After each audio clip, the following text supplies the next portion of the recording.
Welcome to Beyond the Call podcast, where we tell the stories of those people behind the jobs we rely on. We go into the good, the bad and the ugly, and we shine a light in what can be a dark place. Just a warning, the content can be graphic and distressing, so please use your discretion. Please like and subscribe on your podcast platform and our social media. And if you have feedback, I read every single one. Let's get on to this episode of Beyond the Call. G'day everyone, and welcome back here to another episode of Beyond the Call. Today I've got another guest, and it is Dr. Nikki Jamieson. Nikki Jamieson is a doctor or a PhD in moral injury and suicide, and joins us from Brisbane. Nikki, welcome. Hello, and thank you for having me. Absolutely. It's great to have you on. So I'll give a bit of an introduction. So you live in Brisbane, you're a qualified and experienced suicidologist, and you're a social worker, and you've got your PhD in moral injury and suicide. You're a qualitative, that's a word full, isn't it? A qualitative researcher with lived experience in moral injury and suicide prevention, intervention, and postvention expertise. Postvention is not something that's often talked about. So that's something I really want to get into later on. Where did you grow up? Well, so I started life as a bub in a place called Bradford, which is in West Yorkshire in England, for those that are familiar with Yorkshire. I'm a Bradford lass, so I know a good curry, given I was born and raised on I was born in Beverley in Yorkshire. Oh, there you go. Oh, you're more closer to the coast, so you had a prettier time. I was only there till I was about 4 years old, and then I moved to the southwest. Right, got you. Yeah, I was pretty much born and raised in Bradford for most of my life. That's where, I grew up, got married, had kids, did all the usual stuff.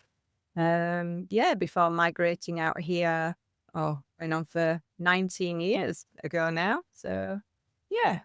And what brought you to Australia? Got to be the sunshine. Being born and raised in Yorkshire, you don't see too much sunshine, let's face it. But no, interesting story. So my family came out here as part of the £10 Poms. So back in the 70s, I always had a bit of a running joke in my family that I was the late bloomer. I kind of got left behind. So I came out in my 30s. So kind of gives you an indication of my age as well. So. It was mainly family and just the lifestyle. I was really hopeful that Australia would provide a much better upbringing for my son, and just an overall better lifestyle. Yeah, fair enough. And what when you were at school, what did you want to sort of do? What was the mission when you were at school?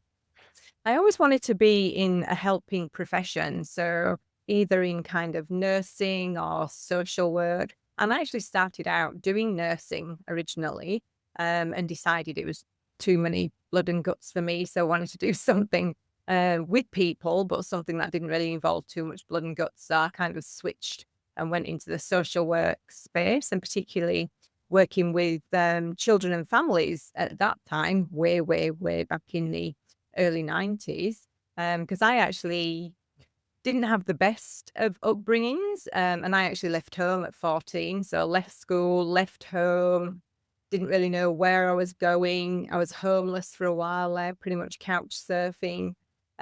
So I knew that I wanted to help people, because I always remember being envious of a friend of mine who actually had her own social worker, and we were the same age, we'd been to school together.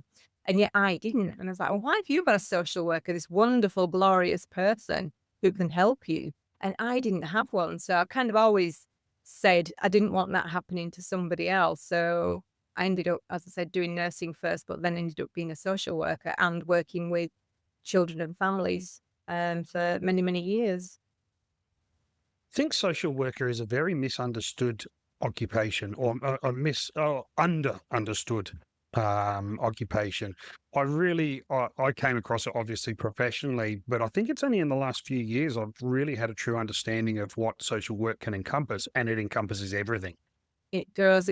It's a complex profession, and unfortunately we don't do ourselves any favors as social workers. We are very good at advocating for others, but we never advocate for ourselves, and that's been a significant detriment to the profession now, particularly because social work was already nationally recognised. So we didn't need to join APRA, but now we're finding we're being left behind and kind of mixed in with your standard support workers who, may have certification, but certainly don't do a 4-year degree like social work does. So it's a troubling time for social work at the moment, and we really need to bolster what we actually do, because it really is about, those systems around people.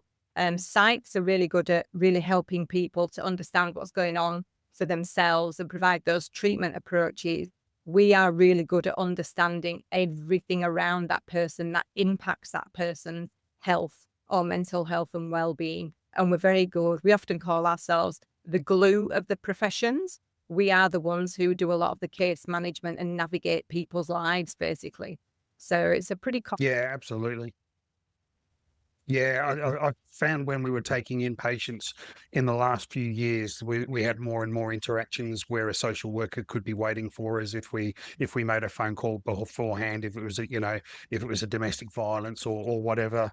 Then there was a lot more interactions with social workers, whereas we didn't really have an understanding of what the role was. Personally, I've only dealt with them in a in a personal level since I went to the psychiatric clinic, and they were part of the addictions and the recovery from PTSD and part of the clinic.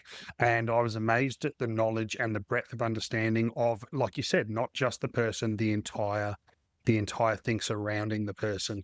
So yeah, I think social work is very undervalued and understood. I agree. And as I said, we're not very good at advocating for ourselves either. So we really do need to get out there and do more work in that space, particularly now, at the moment, with all the changes that are happening in different professions and with APRA and all of that stuff. So Yeah. yeah, go social work. So how long were you practicing social worker for in the UK before you came out here? So I practiced, oh goodness, I was switching and changing careers. So probably on and off for about 4 or 5 years. So I was switching between social work and doing hairdressing and beauty therapy. And funnily enough, I did the same when I got here as well. I did a bit of social work and then went into hairdressing for a while. So it's always been about working with people in some kind of capacity and hopefully making them feel better. That was fundamentally. I was going to say, and they actually overlap those two roles anyway, Yeah, because a hairdresser is a social worker and a psychologist and everything else. 100%. The amount of people, narratives and experiences that used to come my way as a hairdresser, it was very much on par with being a social worker. People really do. Did you have to sort of turn off the social work side of things, like the advice type of thing? Yeah, you do, definitely. So you really have to learn to draw the lines and where the boundaries are. And, of course, if you know of local support from things, you can always refer them on. But, in hairdressing, it's very different because it is very social and it is about just listening to people and being like, oh, yeah, yeah, that's great. And, just having a really nice, relaxing experience. Whereas when you sat in a chair clinically with somebody, it can be a little bit, not inauthentic, but a little bit, well, clinical, where Yeah, hairdressing isn't. It's easy, it's relaxed, it it's fun. it's very organic. Yeah. Yeah. Um, how did you find getting involved? Like, how did you find the vicarious trauma of social work? Because I know, for a social worker to be involved, it can get to to some really unpleasant situations. So how did you find that? Well, funnily enough, that's where I first actually, I guess, had an experience of moral injury. Was working with really complex, dysfunctional families and seeing children suffering in those families and not being able to do anything about it. The policies were really restrictive in what we could do and what needed to be done. And I guess that's where I first had that feeling that this just isn't right. Something's not right here. And probably, why social workers are massive advocates for things because, they are at the front line of moral injury, as are, a lot of the other helping professions. So, yeah, it was tricky. I did move into policy for a long, long time. And that was because I was becoming quite burnt out, with the one-to-one and face-to-face work. And I do like the policy space. I like being able to make a difference from behind the scenes, and be that quiet voice in the background, but being able to make a much larger difference for a lot more people. One-on-one is great, Yeah. but writing a policy or a strategy that can help, hundreds of people, for me, is much more satisfying for my career. Absolutely. And if part of your problem with it is the policies are holding you back, if you get the ability to write the policies, you're kind of correcting your own limitations, I guess you'd Yeah. call it. Yeah, exactly. So it was, multifaceted for me. I had multiple benefits. So, yeah. Yeah. So you moved over to Australia. Where did you land? So, funnily enough, my family lived out at Stanthorpe, which, for those who aren't aware where Stanthorpe is, it's about 3 to 4 hours inland from Brisbane. It's kind of on a plateau in the mountains. And when I got there, it was snowing. So I actually thought I'd landed in the wrong country. Yeah, it would have to be the coldest place in Queensland. Yes, it was freezing and it was not what I signed up for. So I literally opened the Refidex. For those that are old enough to remember the Refidex, I opened up the Refidex and found the closest city, which was Brisbane. So I ended up moving south of Brisbane and my family stayed in Stanthorpe. Okay. And how old were the kids when you came over? So my son would have been 12. He was just about to start high school over here when we got Yeah, that was the same age I was when I came over as well. cool. I was dragged over kicking and screaming, didn't want to leave. I was in the second year of high school over there, and obviously we started a bit later over here. So Yeah. I wasn't happy to come. How was he? Daniel wasn't happy about being kind of sent back a year as well, because obviously with the school years are a bit different in England. So he had to redo another year. So he certainly wasn't happy about that. But I mean, he had a lot of friends in school and people absolutely loved his broad Bradford accent at the time. So he was, a bit of a hit with the ladies. So he was quite happy once he found himself settled. All right. So let's talk about Daniel's story. So what can you fill us in with Daniel? So Dan had always wanted to join, the army, either here or in England. He was always one to play around, playing shoot 'em up games and all that kind of thing. Either that or a police officer, something like that. He always kind of wanted to be in that kind of role. So when we got over here, he met my granddaughter's mother and then they found out they were pregnant. So he got a job to be able to help support his daughter. And then he was applying for the army around that time as well. So I remember dropping him off in Brisbane for his interview, and we'd been out and bought a lovely new suit and he was ready and prepped to go for his interview. And it wasn't long after his interview that he, got the call saying, "You're in." So, he was absolutely ecstatic and nervous at the same time. I was kind of, How old was he at this stage? he was 18 going on 19. So he was Yeah. kind of, really excited, but nervous as well, because, they take them away to Kapuka for about 12 weeks. So that would have been probably one of the longest periods away from home for him, even though he'd kind of done some, typical teenager moving out for a few weeks, then needed his washing done. So he'd be coming back home or needed some home cooking. But this one was probably a little bit more longer for him and probably felt a bit more permanent for him. So he enjoyed Kapuka. He probably didn't like it at first, which most people don't. And they take away your phone and everything. So there wasn't too much contact in those first 12 weeks, which was hard for him and hard for me as well.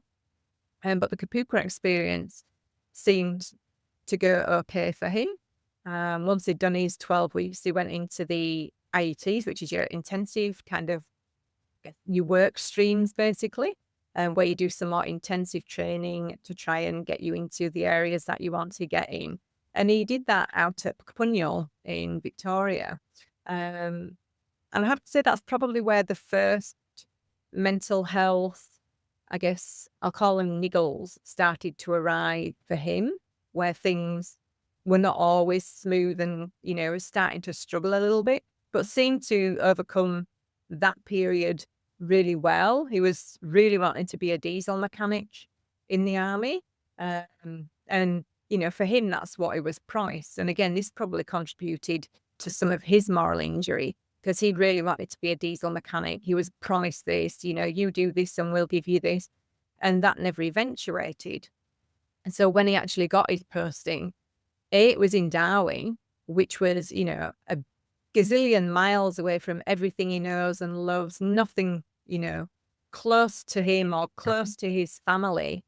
And he was in a role that he didn't want to do. He was pretty much put into transport, driving trucks, which was not what he wanted to do. So he was really disheartened and disappointed and isolated. And, not sure if you've been to Darwin, but it's really hot. It's really uncomfortable. And it was around that kind of summertime when they were moved up there around that February. So it was really, really hot and really uncomfortable. Yeah. So It's a relentless tropic city for those that don't know it. It is 30 degrees during the day, 30 degrees during the night, and 90% humidity pretty much 365 days a year. yeah, and all they had at that time, and we're going back, a decade now, so a lot has changed since. But I remember Daniel telling me all they had was a fan, wasn't even air conditioning, in these tiny little donga things that must have been like being in an oven. And we do know, when we look at suicide and suicide statistics, our rates are much higher in places that are much hotter. There is a correlation between the heat and suicide as well. And Darwin obviously is one of the highest suicide rates in Australia. So, now, as I said, things have changed. They do have aircon and fans and all that stuff, which is good. But back then, there wasn't too many options. And, there wasn't transport into town. So you're pretty much on base with not much to do. It was a really isolating experience. Was he open to you with his mental health? Not as much as I would have liked. Being from Yorkshire, we have a very strong stoic culture. You get on with it. You dust yourself off, pick yourself up and get on with it. And the army is exactly the same, or certainly was back then. It's much more open now, but it's, sort yourself out, get on with it. You've got a job to do. So he was very much like that. And he didn't like to put any kind of burden on anybody. He would do anything for anybody. Like, he would give you the shirt off his back and his underpants, if it meant you were, getting what you needed. But he was not very good at asking for help and support himself. Unfortunately, he probably got my traits in that role. So, okay, how long was he in Darwin for? When was it? No, it wasn't 2 years. It was about a year. So about 6 months in, that's when we started seeing some really significant mental health decline. He was trying to get out. He told me he'd submitted his forms to transfer out and leave. But again, back then, he felt like he was trapped. Whenever he would try and broach the subject of leaving, suddenly he'd be slapped with a minor charge for something like leaving cigarette ash somewhere, or his bed wasn't made properly, or his room wasn't tidy, and you wasn't allowed to leave if you had these charges. So it just felt like 2 steps forward, 10 steps back a lot of the time for him. And he was having some really significant issues with his, I guess his chain of command at the time. And some of the people that were around, it was, he was saying how he felt bullied, he felt, degraded. It wasn't a good experience for him in Darwin at all. Yeah. Do you know if he ever reached out for any sort of external or psychological help, Yeah, professional help? yeah. So he did actually see the on-base psychologist, and he did actually call Open Arms at the time, who did try to call him back, but he didn't return the call for a variety of different reasons. So he did try, but again, back then, and things have changed now, people can say what they want to say to psychologists, and particularly if there's a fear that it might impact your career. So often people will say, no, it's all good, I'm just having a moment. And then they'll be, categorized as being low risk, when we know that low risk is risk. So, people kind of sign them off as low risk and nothing particularly, comprehensive happens. And unfortunately, that was the case with Daniel. So it was probably a mix of, he was low risk, nothing really further to follow up on, but also he may have not been too open in coming forward as well. Suicide is incredibly complex, and is never just one thing. There's always a multitude of, distal and proximal factors that just seem to converge at a point in time. And that's the bit we need to look at understanding more in the suicide research. Rory O'Connor, one of the leading global suicidologists, calls that the tipping point. Where is that tipping point, and how can we mitigate that tipping point? Which is, a fascinating piece of work. Yeah. I'm obviously interested in as well. Yeah. So where did he go from Darwin? He came home in a coffin. So he died. So he had, He died. yeah. So he suicided in Darwin, did he? Took his own life on Bay in Darwin. And then they sent him home, and, we had all the funeral and all of that stuff. And then, so that was his last post, quite literally. Yeah. Did you? My brother passed away, and we suspected it was suicide for quite a while. And you spent a lot of time questioning, what did you miss, or is there things that you missed? Was there anything in the short term that came to you? It's like, that was a sign. If I had the information I have now, and I could rewind the clock and go back, absolutely 100%. There's a million things that I now know that I could look back and say, oh goodness, that was going on. The isolation, the bullying, the feeling like he didn't belong, the feeling like he was, trapped in a place that he couldn't get out of. All of these things we know are risk factors that increase the risk of suicide. Way back then, I knew about mental health because I was a social worker. I'd worked in mental health. So I know his mental health wasn't great, and certainly encouraging him to seek the support on base or seek the support of his chain of command. But unfortunately, when it's your chain of command who's causing the problems, that kind of shuts that door for you immediately. Now it's much different. There's different ways that you can seek support, both internally and externally. And back then, that wasn't the case. So there's a lot of factors when I look back, coulda, woulda, shoulda. It's the process of grief is, it's an absolute bleep of a thing because, it makes you think about things in ways that, can be quite destructive to yourself and your own mental health. And that's exactly what happened to me when Daniel died. My world, as anybody who has kids, it's the worst nightmare. I lost my daughter. She was, she died from pneumonia many, many years prior to Daniel dying. And that was devastating. To lose somebody to suicide, and particularly lose a child to suicide, it's a whole different type of grief. It's a whole different response and a whole different trauma.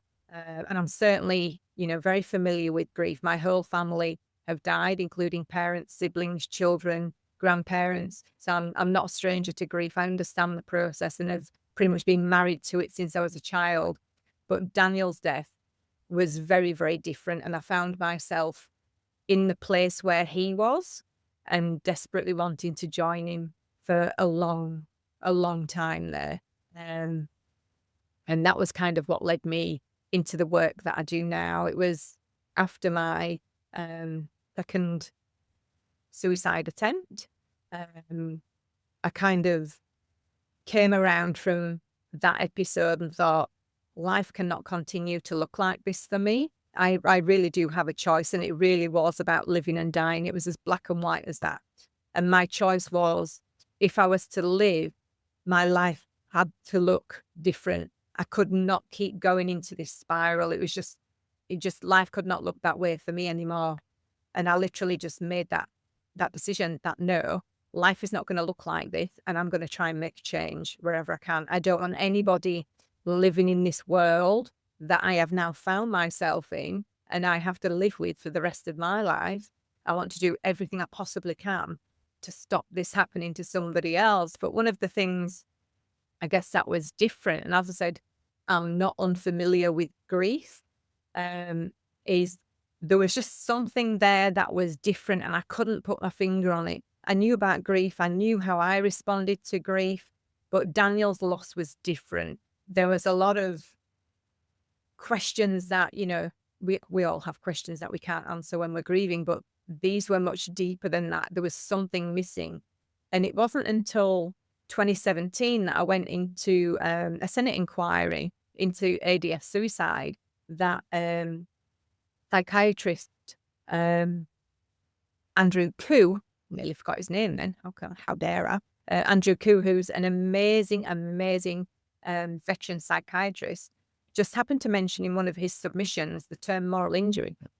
And I thought, is this moral injury? My ears pricked up and I thought, I'm going to have to look at this. When I started looking at it, it literally was the sky had opened and all these, the shower of aha moments just came flooding. That was it for me.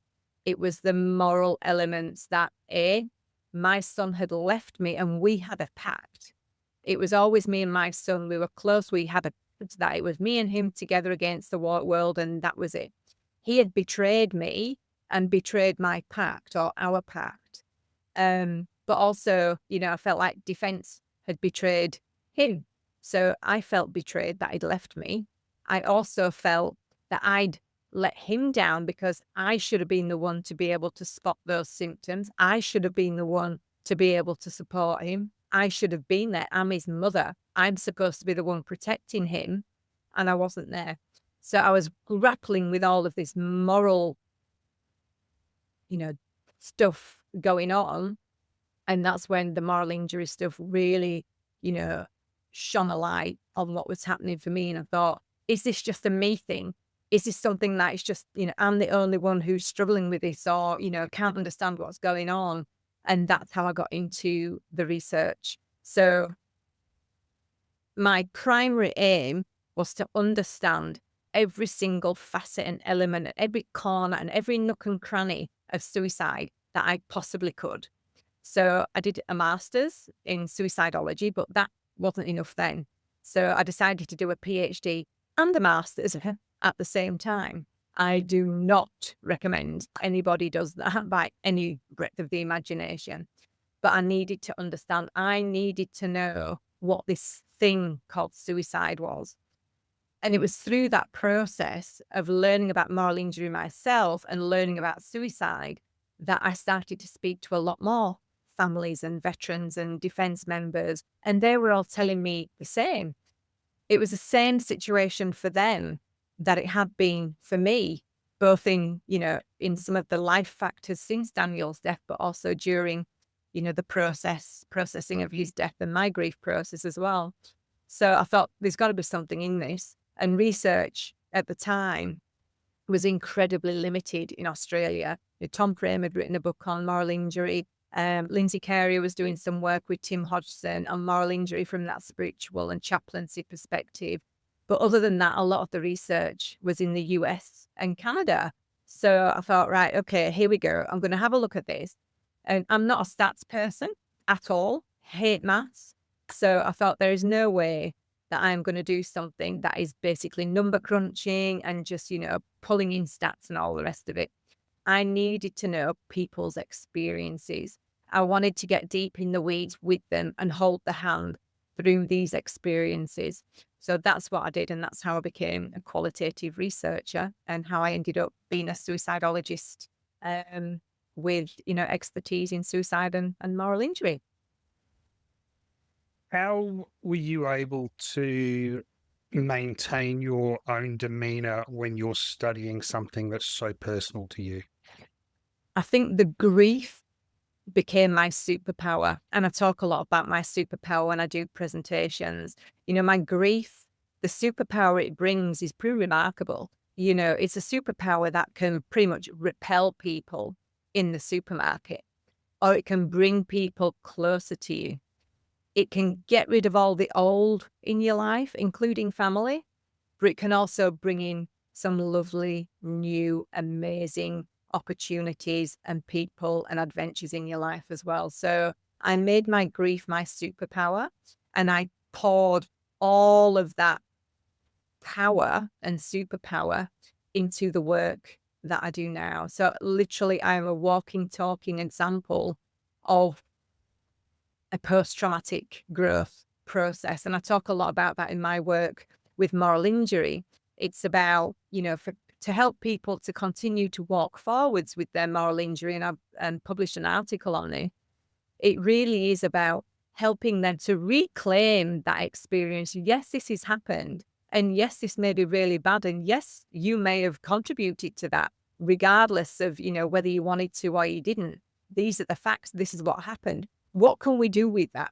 We can reclaim that process. We can reframe it into something much more meaningful for that person. And then we can repurpose it. I did that repurposing through the master's and through the PhD and through all of the work that I do in suicide now. When you were talking before about the clouds clearing and that aha moment, I experienced exactly that when I looked at moral injury for the first time. PTSD is a diagnosis that I have, but it just never described me, how I felt. I just didn't feel like I sat in that particular silo of diagnosis.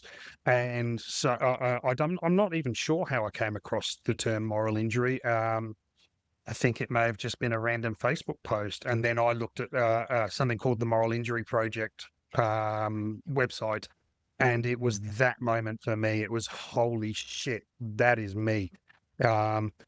How would you, if you had to put a definition, and I know this is obviously 6 years and down into 2 sentences, but how would you describe moral injury? What's your definition of moral injury? Well, even that language that you just talk about there, that's exactly the same sort of comments and feedback that I get all the time. Thank you. You have now given me a language. I knew it was something. You have now given me the word. So moral injury, in a nutshell, really is that betrayal or violation of our core moral beliefs. Those beliefs that make us think we are doing the right thing or the wrong thing or doing good or bad. When that's violated, that's the moral injury. That's where moral injury lives, where PTSD is much more of a fear-based response. It's more about that life and death situation. Moral injury is that internal, that existential threat, that threat to relationship with others and relationship with ourselves. And that's why we see there's an increased risk of suicidality with moral injury, because the ultimate disconnection is that disconnect with ourselves. And that's what we see with moral injury, that real isolation and disconnection. Yeah, absolutely. How were the Defence Force with you post Daniel committing suicide? So they've been really good. So the whole process has been really good. I mean, obviously, there's a lot of inquiries and things that have to go through when a person dies by suicide in defence. So I went through those. You're kind of assigned somebody to support you up to the funeral, really, and then for a little while afterwards while you're sorting out, any financial bits and pieces. And then they kind of fade away, I guess. So overall, they were pretty good. There were things that could have been much quicker. For instance, it was only recently I received Daniel's mobile phone back, and he died 10 years ago. So, Wow. there's things that could improve, but, we've just had a Royal Commission. So I'm optimistic and excited that a lot of those creases that were happening 10 years ago, if they haven't been ironed out already, then I'm optimistic that they will be. We're going to get into the Royal Commission in a second. When you said they did an inquiry, do you think it's a legitimate inquiry back then? Or was it just ticking the boxes, or were they actually looking to make any changes, or was it worthwhile? Back then, it felt very much like a tick in the box. And, something that we've learned now is suicide is incredibly complex and it's multifaceted. So the inquiry process is very legal focused and has a very legal lens.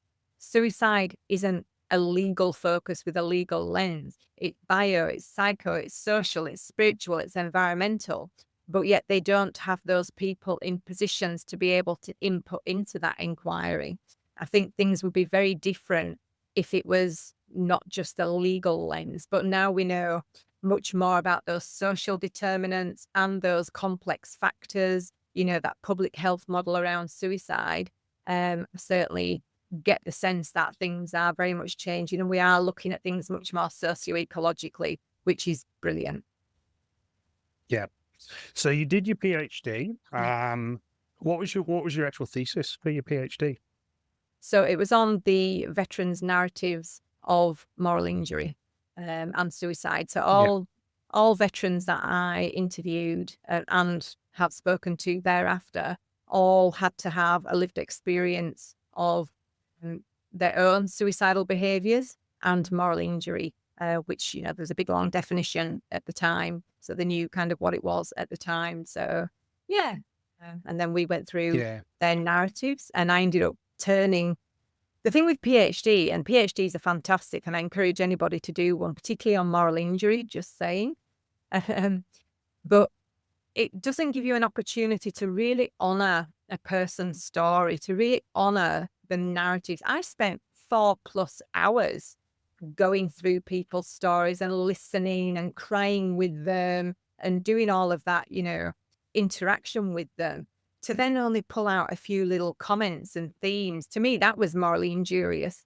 So when I did my PhD, I advised the participants that it would be more than this for me and I would be turning it into a book. And that's what I did. I turned their narratives into a book. Still not fully all of their stories, because you don't want to risk, identification or traumatizing people who read the book. But I just wanted to honor their time, their dedication, and their commitment to me.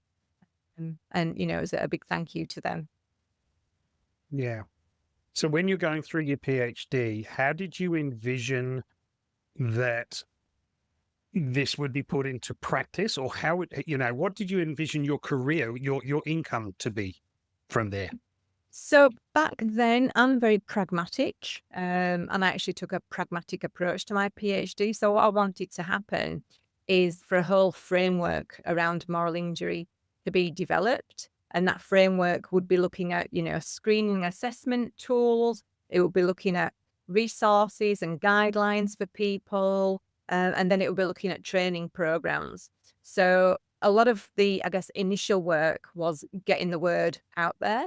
Helping people to understand what moral injury is, because there's still so many, particularly clinicians, who have no idea what moral injury is. And, the go-to, as we know, is PTSD. So everything in the DSM, the Diagnostic Statistical Manual, which is what the psychologist or psychiatrist will kind of use to diagnose you, it's all PTSD. Whereas we are working very hard to have moral injury embedded in the DSM and the International Classification of Disease, which is another kind of Bible for clinicians, if you like. But part of that involves that educating people what it is. So a lot of the work I've done since my PhD is doing presentations, nationally and internationally, and doing things like podcasts to basically help people understand what moral injury is, and particularly those who, for whatever reason, their PTSD treatment may not be that effective or not working. It gives them that language again to go back to their treating professional and say, look, can you just, screen me for moral injury, because I'm thinking it might actually be that. So it helps the client and it also helps the clinician as well. Yeah, when I discovered moral injury, I went to both my psychiatrist and my psychologist and brought it up with them. And my psychiatrist had heard of it, and my injury was around 2 years ago, and in probably the last 4 to 5 months, they've actually started to put a moral injury masterclass on for veterans and first responders within the private clinic. So the word is getting out there, and we're obviously a garrison town up here. Yeah. So the fact that is out there and it's being acknowledged is great. So far, they haven't had the numbers to put one in, but I'm top of the list, to go to that class. But I also feel like I'm going in there with some quasi knowledge from doing these podcasts and my own learnings and things like that. I almost feel like I'll go in there knowing more than some of the facilitators. Yeah. What I also found with my research, or my not even research, my reading, because it's not research, it's just reading on what you guys have published, is that one of the common themes of afterwards, if you survive your moral injury and you become productive, advocacy becomes huge.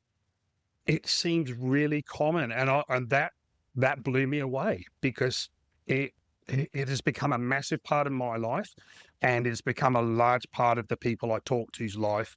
And it's something that we thought was organic, but it's also symptomatic. Yeah, exactly. And that's part of that model of transformation that I developed.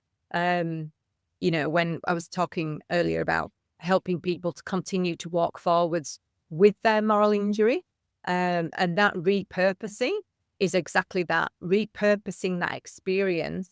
And the number one most helpful element, even in my research, was being able to repurpose to help somebody else. So you find a lot of people, they may do the speaking circuit, or they may write a book, or whatever it means for them. They may volunteer with veterans or whatever, but it really is about that repurposing into something that gives them meaning and value, and just cements that they are actually a good person.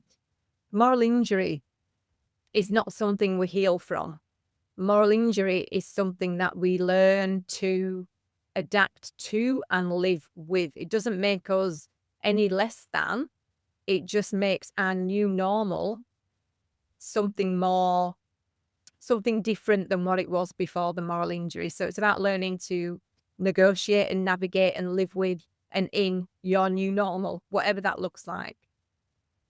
Yeah. And that can I look think, beautiful as well. I mean, think of that Japanese vase where, your vase is broken all over the floor, but it was put back together with the gold leaf glue through it. The vase is now beautiful. yeah, absolutely. And PTSD and moral injury can accompany each other, Yeah, and they can be exclusive from each other. absolutely. Yeah. Often what happens is if a person has moral injury and PTSD together, the symptoms of PTSD will actually be higher with a person with moral injury. So the moral injury seems to, put PTSD symptoms on steroids. So yeah, it's always good for me, and hopefully one day if I can continue to, do some training and education around this, is that whenever a psychologist or psychiatrist or treating mental health profession has somebody present, then automatically they just do a moral injury screen, as well as all of the PTSD screens and tools that they use. It just becomes commonplace and automatic. They just do a moral injury screen. So at least you know what you're starting with, and can help people to, bring some of that up to the surface and out. Absolutely. I've done a couple of group presentations for, like, Are You OK Day, for example, where I was asked to go and speak to some SES people, and hardly a keynote speaker, but that was my first sort of time standing in front of people. And I brought up moral injury, and I had a number of people come up to me after the event, and I had one guy in tears, and he was like, "You've just described me. I've never felt that." And I'm like, "Mate, been there, done that. I totally get how you're feeling right now." And it's important people realize that this is not exclusive to traumatic occupations. This is any organization can cause traumatic injury. Moral injury. So yeah, please don't discount the fact that you're in the corporate world, that you can't get moral injury. Absolutely. We see it now in teachers, in lawyers, in, even funeral directors. We see it across, obviously in the first responder space and the defense and military space, but now it is so widespread. Any organization or profession that means that for whatever reason, your moral framework is betrayed or transgressed, that will potentially lead to a moral injury. We all experience moral, I guess, events, often daily or at least weekly. We might face something and we think, oh, yeah, don't feel too good about that. You may have said something or snapped somebody's head off and not meant it or whatever, and you may not feel particularly good about yourself. I generally call those moral bruises. You can just flick them off after a while. They don't tend to stick. It's like, oh, yeah, you know what? I was just being an idiot there. I shouldn't have done that. I'll apologize and everything's good. When things get a little bit, stronger and start to attach a bit more, that's when we start seeing that moral distress. That's when we start seeing some of the impacts happening. It might be some of the physiological impacts. You might have tummy ache or a bit of headache or a bit of anxiety or, whatever it manifests out for you. If we have prolonged moral bruises or prolonged moral distress, that can then increase the risk of actually having a full-on moral injury. And that's when we can become very dysfunctional. But it doesn't have to be a load of little accumulations. It can be just the one event that significantly ruptures your moral framework, and that can create a moral injury as well. And that can be life-changing for you as well. So it's very individual and very unique to each individual. Absolutely. And I think, like you're saying before, there is such an emphasis on PTSD as a diagnosis, and the treatment for moral injury is very different, because it's not a trauma-based injury. It's a values-based injury. So taking a drug or things like that aren't going to help those type of things most of the time. They might help secondary sort of symptoms, I guess, but it's the diagnostic part is super, super important, and I think it's something that is going to explode, really, because the vast majority of people I talk to in this space, in this injured space, have moral injury rather than, a lot of them have PTSD, but moral injury is their really deep connection. Yeah. And I find that a lot of as well. And it really is because PTSD is the only thing we have to go to at the moment. And that's why we're pushing so hard to have it in the DSM so people have something else. And you're absolutely right. If somebody has what I call purist, so a pure moral injury, and they're treated with your gold standard exposure therapies for PTSD, you'll actually do more harm, because it is the last thing a person with moral injury wants to have to go through, is to re-expose themselves to what it was that created the injury in the first place. The best treatments are around those more forgiveness and acceptance-based treatments. So that acceptance, forgiveness, acceptance, commitment therapies, adaptive disclosure, narrative therapies are proving really beneficial. So being able to express non-verbally is really, really beneficial, particularly for people like our defense members and veterans and males who are not used to, literally spilling the guts everywhere, but being able to do it in a way that still captures what's going on for them inside is really, really helpful for them to be able to process it. But another area of work I'm really interested in within the moral injury space at the moment is actually this somatic experience of moral injury. So, probably most of your listeners may have heard of Bessel van der Kolk and how the body keeps a score. Well, moral injury is the same. Trauma is not what happens to us, it's what happens within us. And moral injury is exactly the same. It's what's going on inside. So we can have the best psychologists and the best psychiatrists in the world, but no amount of talk therapy will be able to help some people until it's actually processed out of the body as well. And what I mean by that, it might be things like body-based treatments, such as yoga, such as breath work, such as dance, mindfulness, meditation, ice baths. Apparently ice baths are really good Yeah. for trauma. It's really about connecting with your body and processing it out of your body, because your body holds on to it and will constantly be reactivated if it's not processed out. Yeah, when I was doing my I did a trauma clinic as a patient, and they brought in a lot of different methodologies and treatment types, and one of them was a somatic therapist, and it really piqued an interest with me Mm. because I could feel how my body was storing this stuff, and I haven't gone down the somatic therapist route yet. But it's something I'm very, very interested in receiving. I've got another friend who definitely has a moral injury as well as PTSD, and he found holotropic breath work life changing. Yeah, I have heard that. And some of the alternate approaches, like the psychedelics, they're starting to Yeah. gain some traction in this space as well. And again, a lot of that is because, it releases some of those inhibitions, and you're able to actually process and, purge what's happening on the inside. So yeah, there's a lot of great, fascinating work that's going on in the moral injury space, and, those alternate approaches as well, which is an area I'm super excited about, and, hopefully I will remain involved in.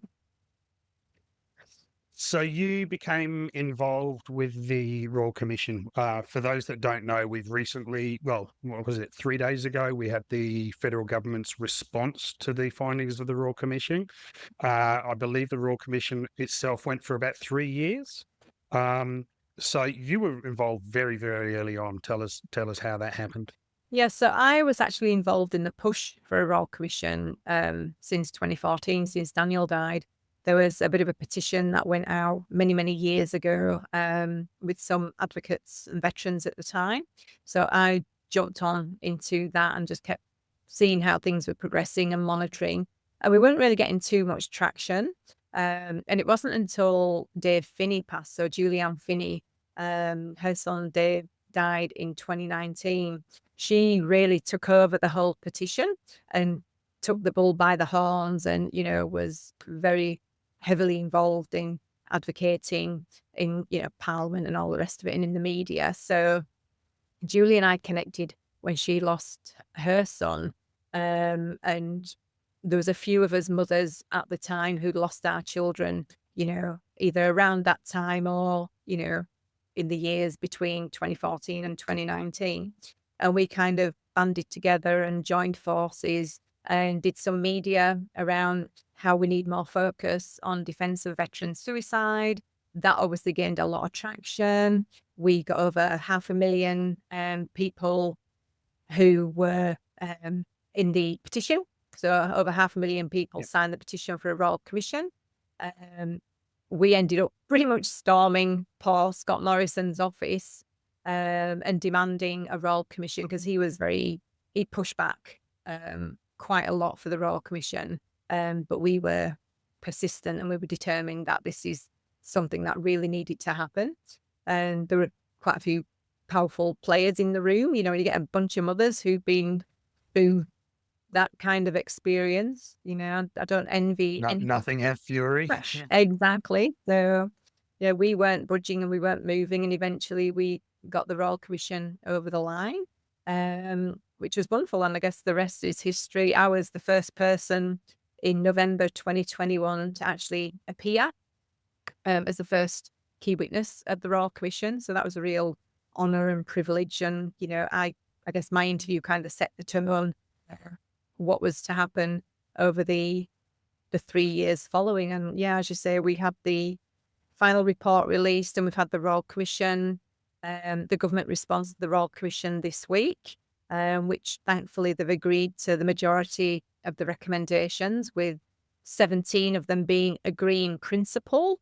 I would have liked to have seen them all being agreed without the in principle, but you know what, it gives us something to hinge on, and it gives us something to attach to, so we can actually start to make some of those changes.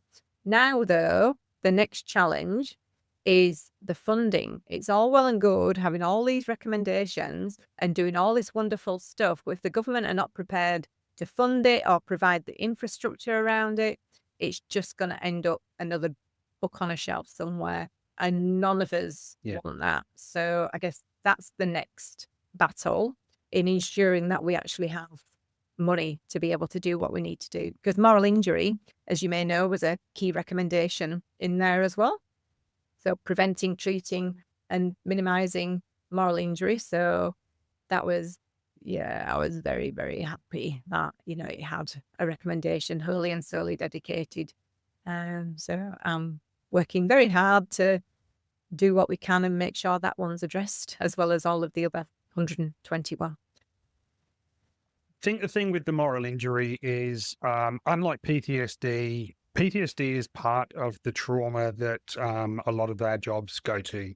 We cannot stop us going to trauma. It's just not realistic. It's part of our job. Moral injury can be prevented. In nearly every circumstance, moral injury can be prevented. Yeah. So there's a lot of ways. No, I was just going to say, so any loss as a result is a preventable loss. Yeah, I would agree. There's a lot of things we can do in the early intervention and prevention space of moral injury. Even just understanding who our people are. Not every job is suitable just because somebody walks in the door and wants that job. So I think recruitment really needs to focus on a person's moral framework and then assign them to roles that are better suited to that framework. And this can be done. They're doing it in Canada at the moment. They're doing kind of recruitment processes, looking at people's moral frameworks and then slotting them in roles that are more in alignment with that. Not everybody can go out and do these morally traumatic jobs, just like not everybody can go out and be a builder or a hairdresser. It's about really getting the right person for the role instead of just taking in people off the street who thinks it's a good idea until they actually get in there at the time. So then there's the early intervention. Moral injury occurs on a continuum. So we can start to see some of those changes quite early on. A lot of that is around that, it might be some of that negative self-talk or negative talk to others. It might be some of that withdrawing, that isolation, might be increasing alcohol or increasing behaviors that are not usually something that you would see in that person. It's these little things that, we can keep an eye on that may be indicative that something's going on for them morally. And that's where we can intervene. That's where we need more, programs and approaches to be able to support people who might be in that and reacting on the moral injury continuum, which is, drawn from the mental health continuum, where you're well, you're injured, you're reacting, and then you're really ill. So we don't want people to get really ill. To have a moral reaction actually means that you're human. And that's a good thing. It means that you have morals and they have been impacted. It means you have a stance on something and it's been impacted. What isn't okay is us not being able to support that.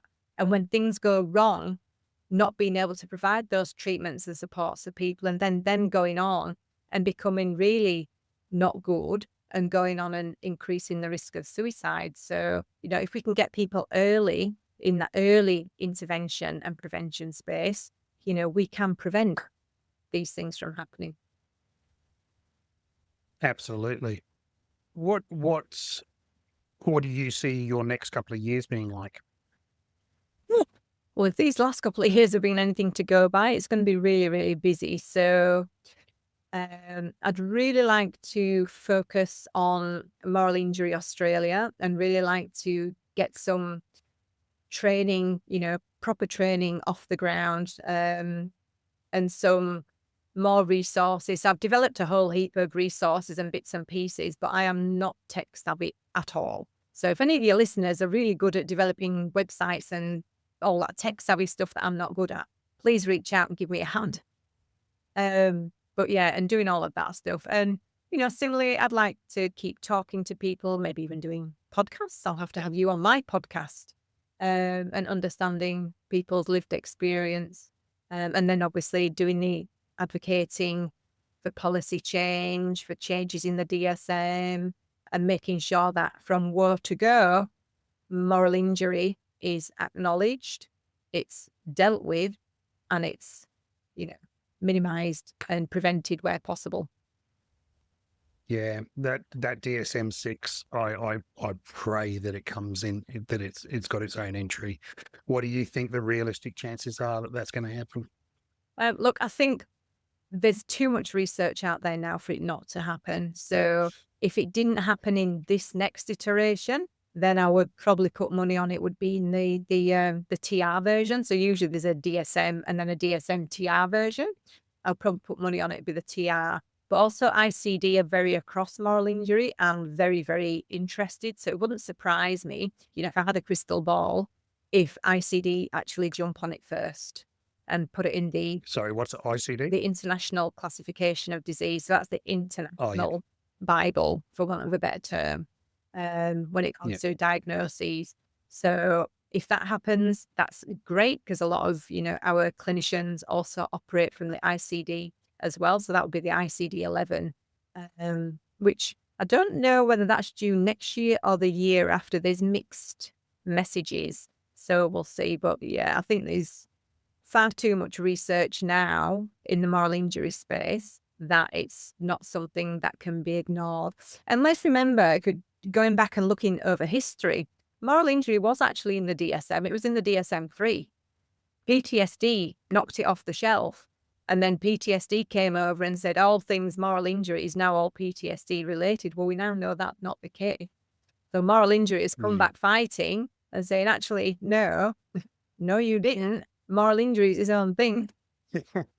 So we're really fine. And that's it. They are two in my thing. They are two separate diagnoses. They are two separate injuries, and they are two separate treatments. Absolutely. And we can absolutely split and separate them now. And I've been working very hard on looking at the specific criterion for moral injury compared to the ones for PTSD. Obviously, there's that big overlap in the middle, which is where the complexity and confusion comes in. Same with burnout, it's same with vicarious trauma, it's same with all those workplacey type stresses and traumas. There's always an overlap, but moral injury is very distinct because it's what we believe we are and who we are and what we believe we've turned into, whether that be good or bad. That's where those moral transgressions and that feeling morally betrayed comes in. You don't get that with, vicarious trauma or PTSD. Yeah. I mean, you were saying before, this is, your superpower has given you this go, but there's got to be times where this has really knocked you down. Oh, absolutely. As I've said, in the early days, particularly, I was absolutely in the gutter. I didn't think I would be getting out of this at all. My PhD actually became my lifesaver, and it really did become my lifesaver. That is what I invested all that energy in. That's not to say there aren't times when I feel, not very good, and the world is not looking like a bright and bubbly place, particularly around, birthdays and memorials. And whenever, I hear that there's been another suicide loss, that kicks me in the guts every single time. So, as you'd probably be aware, the grief process is never linear. It's not even a line. It's kind of all over the place. And I'm no different. I'm certainly, no island in this, and I can have very mixed feelings and can be very up and down. Particularly, when you work in that space as well, it can be very activating when you see others who've been through similar. Particularly those that And are must also be so. avoidable. That Yeah, that's what I was literally about to ask. Is it must be even harder knowing that they are so avoidable or preventable, or it just shouldn't be happening. No, those ones are definitely the hardest. Suicide is one of those things. I don't ever think we're ever going to be able to achieve zero suicide. The human condition is far too complex. I wish we could, but I just don't think it's possible. But there are certainly people out there who should still be here, and because their deaths were completely, avoidable, had the right supports and mechanisms and everything been around them. But, as I said, suicide is incredibly, incredibly complex. takes a lot of distal and proximal risk factors to come together and converge at a specific point in time. And, unless we wrap everybody around for 24 hours a day, 365 days a year, there are going to be people who leave us, sadly. Yeah. And I said before, when I asked you the question was, when you look back, is there any red flags? I think there's nobody that doesn't have any red flags when you look back in retrospect. But they're so common, but we're still not learning. There are some people who there are absolutely no outwardly symptoms at all. And, some of those outwardly symptoms that we think about, things like depression, relationship breakdown, that person, some of the little things, it's usually the little things that are going on that are normal everyday behaviors, but for that person might be just slightly different. Sometimes people want to get all their life and things in order, for instance. So, there might be sorting out the finances or rehoming their pets or sorting out a will or whatever. There may be points that you think about after, but you wouldn't normally think, because you just think, oh yeah, they're just being really organized. They're doing, we're also, get your will sorted. That's a normal thing to do. So for some people, there really are no outwardly symptoms. And for some people, they've been thinking about it for a long, long time. So there's been arguments in the literature about whether suicide is impulsive versus opportunistic. So one school of thought is that, people who with impulsive behavior may be at increased risk, but the other one talks about this is actually an opportunity. It basically, when all the stars align for that person and the opportunity presents itself, that's more likely to increase the risk of, the tipping point. So that's some of the research I'm pretty fascinated in as well, in the impulsivity versus opportunity and whether we can interject to stop that tipping point leading to death. So there's a lot of really interesting work going on in the suicide space right now to help us with that understanding. So, we can support a lot more, avoidable deaths. When I did our introduction, I said that you were an expert in moral injury and suicide prevention, intervention, and postvention. Postvention is not a term I've heard used in this space before. What does that involve? So postvention is the after effect of suicide. So we have aftercare. So when somebody makes a suicide attempt, the aftercare process is usually that period of support when they're released from hospital, for instance. Postvention in Australia specifically relates to after a suicide death that has occurred.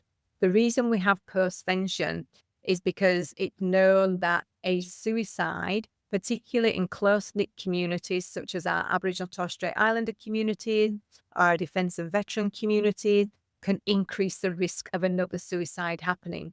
And we call that a contagion effect, particularly for those who are left behind. So family members, colleagues, anybody close to that person, they're at an increased risk of suicide once they're exposed to their loved one's suicide. So postvention is, I guess, that mediator in between to try and stop further suicides happening. It's that support around the community, the family, the colleagues, around, managing and coping with that suicidal loss.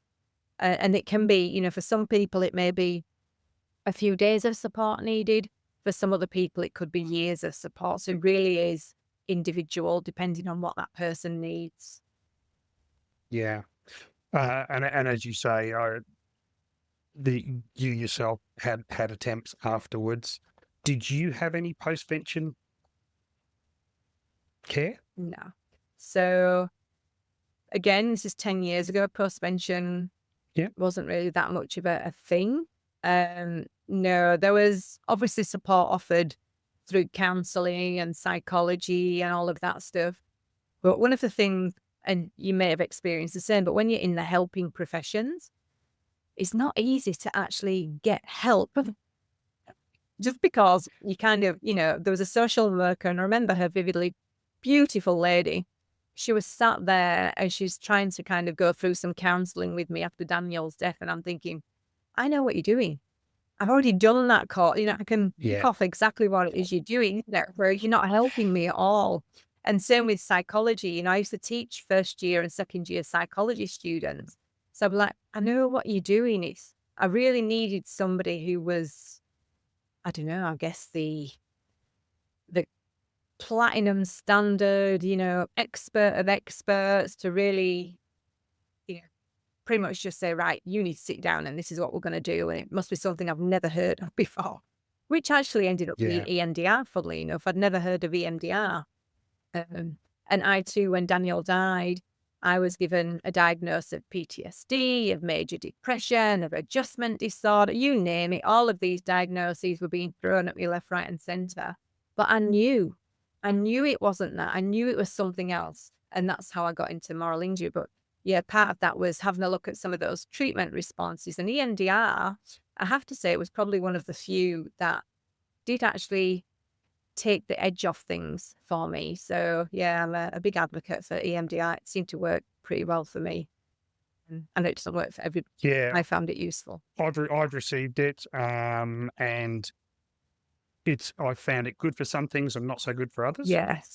You've got to be, yeah, it really varies. So for people that don't know what we're talking about, it's eye movement distraction reprogramming, I think. Yep. Desensitization. And essentially there's something that is a stimulus for both bilaterally on your body. So it could be your eyes moving. I've done it with vibrating pads in both hands. People use different things. I've had a psychologist hold an aerial and go back and forth, and you just follow the aerial. It's not talk therapy. It's not speaking. It's not hypnotism. They're not talking to you while you're doing it. They're simply getting you to follow a thought process down whatever rabbit hole it wants to go.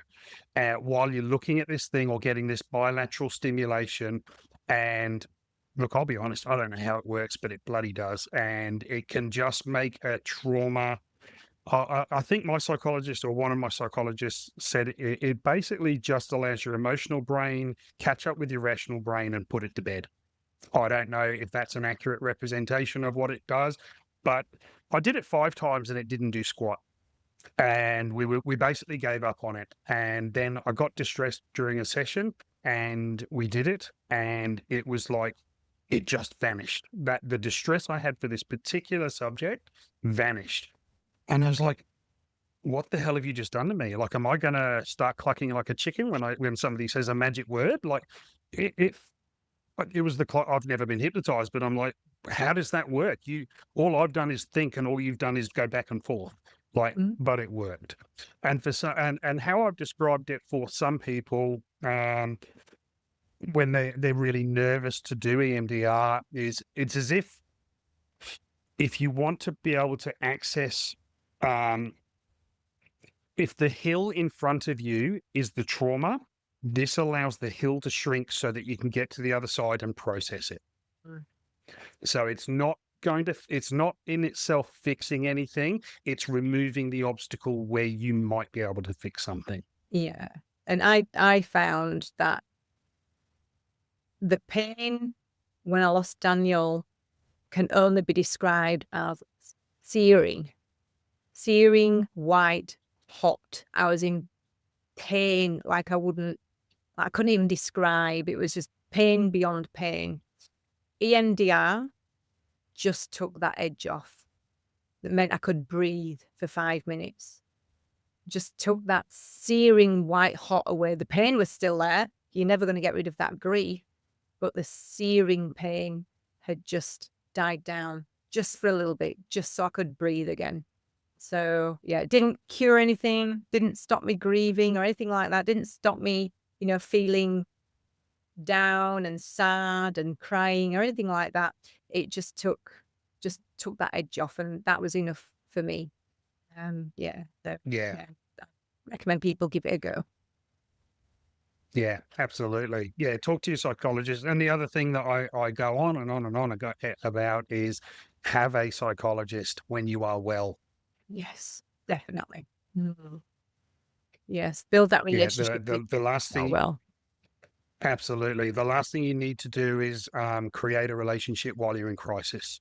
So have somebody in your back pocket that you already know, you have a relationship, and go to different ones. If you are not comfortable with that particular psychologist, I know they're harder and harder to find because they're busy, but um, go through four. It's no different to get to a GP. If you haven't got the right GP, they're not the one for you. Go to another one. We call it the Tinder process. I usually have this conversation with my veterans. So when, when you're looking for a psychologist, you got to think a bit like Tinder. Just keep swiping until you find that one and you can like it or whatever. And I'm really fortunate because my husband's a psychologist, and he, just qualified and is obviously very heavily across the moral injury space, and we'll be looking to work with defence members, veterans and first responders. So I'm really fortunate that I do have a psychologist in my back pocket. Not that he does any kind of psychological treatments with me, as his wife. That'd be completely unprofessional. But it's nice just to have somebody in your back pocket, you know, even a friend, somebody you can just have that conversation with when you're not feeling so good, or even not have a conversation. You don't even have to talk. And this is a bit of a misperception, Yeah. misunderstanding with suicide. When somebody is in that place, it's not always about talking. Sometimes it's just about sitting. That's it. Just having a person next to you is all that you need. You don't need people running around like headless chucks or force feeding you antidepressants or, carting you off to the nearest psych ward. Sometimes you just want somebody to sit with you. So yeah, Yeah. again, highlighting the unique nature and complexity around suicide. Yeah. And if you do have a breakdown, you don't have to be the person that fixes that breakdown. Sometimes all that person needs is either sitting next to them or give them a hug and shut up. Correct. Yeah. Yeah. And of course, if anybody is in distress, please do call 000 or speak to your treating physician or psychologist or whoever. But yeah, for those who Absolutely. may be having, a bit of a rough time, and yeah, reach out or, Yeah. this is when you're well, express what works for you. So your people know Yep. what to do when you're not feeling too well. That's right. That's right. And the trouble is when you are well, you often feel that you'll never be unwell. Yeah. But in these sort of occupations, it's more a matter of time of when, not if. Sometimes putting a little note on the fridge can be helpful. When I'm not well, do this, do this, do this, do this. If anybody's calling in with a cup of tea or a coffee, they can just see on the fridge, oh, yeah, that's what you like to happen, and they can make it happen. People often get a little bit fearful when they see people not doing so well, and that's usually because they just don't know what to do. So a lot of, I guess, the education I do is that sometimes you don't have to do anything. You're not there to fix. You're just there to be. It might be you Yeah. support them in getting the resources and support that they need. Might be you're just there just to sit with them in that space. And yeah, and try Yeah. and, be comfortable in that space, which is really difficult. Yeah. It's a hard space to be comfortable in. The Moral Injury Project Australia. So describe what that is. So Moral Injury Australia, that's my baby. So that's where everything is going to be held. Eventually, if I can suddenly do a degree in IT and all of that stuff, we develop websites and online training and all of that stuff. That will be the home for everything. That will be where, my books and resources and podcasts and things like that will eventually be. In the meantime, people will just have to Google me or jump on Amazon. There's a couple of books I've released now. One of them is the Veterans Narratives, and the other one is on helping people to cope with moral injury. And you don't have to be a professional. You can be somebody who knows somebody with moral injury. It's very easy to read, easy to digest book for anybody who's wanting to know a bit more about moral injury, either for themselves or knowing somebody who had moral injury. So Yeah. Essentially, if you're listening to this, you either have an interest in it, or you know someone in these sort of high trauma occupations, or you do it yourself. So if you haven't heard of moral injury, it is something you should know about. And the more we recognize these symptoms and these patterns of behavior or patterns of injury, the better we're all going to be for it. agree. Okay, so if people want to get hold of you, they can. Are you on LinkedIn? Yep, I'm on LinkedIn. I'm on all the socials. So if you even just Googling me, you'll probably find me. But yeah, you can get hold of me on all major platforms. No worries, and I'll put links to your website on my on the spiel for this episode. Nikki, it has been such an honor to talk to you. Thank you for the work you do. I am sorry for the loss that you've had, but you are making the best of a bloody awful situation, and you are saving lives moving forward and changing lives. And don't ever stop what you're doing, because we need people to be noisy. The more we're noisy, the more things might change. Thank you. And same to you. Keep up this great work as well, and getting the message out there and helping people as well. The ripple effect in this space, as you know, is magnanimous. You never really know how many people you help, but you know you are. And that for me is what helps me sleep at night. Yeah. Yeah. Talking to your friend Mark McConville the other day, and he was telling me, that just that effect of one person going up and telling him has changed his life. Yeah. So, and how many lives has he saved as a result of that? So the more conversations we have with each other, the more we pick up on things with each other, the better we're all going to be for it. Absolutely. 100%. Thank you. Thanks, Nikki. Much appreciated. If you have any questions, let me know and I can forward them on. Otherwise, contact Nikki through her socials. So, all right, until the next time. Bye, everybody. Thanks for listening to this episode of Beyond the Call. If you like what we're about, please make sure you subscribe, and if you can leave a review, that would be appreciated. If you have feedback or suggestions for future guests, please contact me via my socials. Please share with your networks and help me expand my reach. It's a great privilege for people to share their stories and allow us to go beyond the call.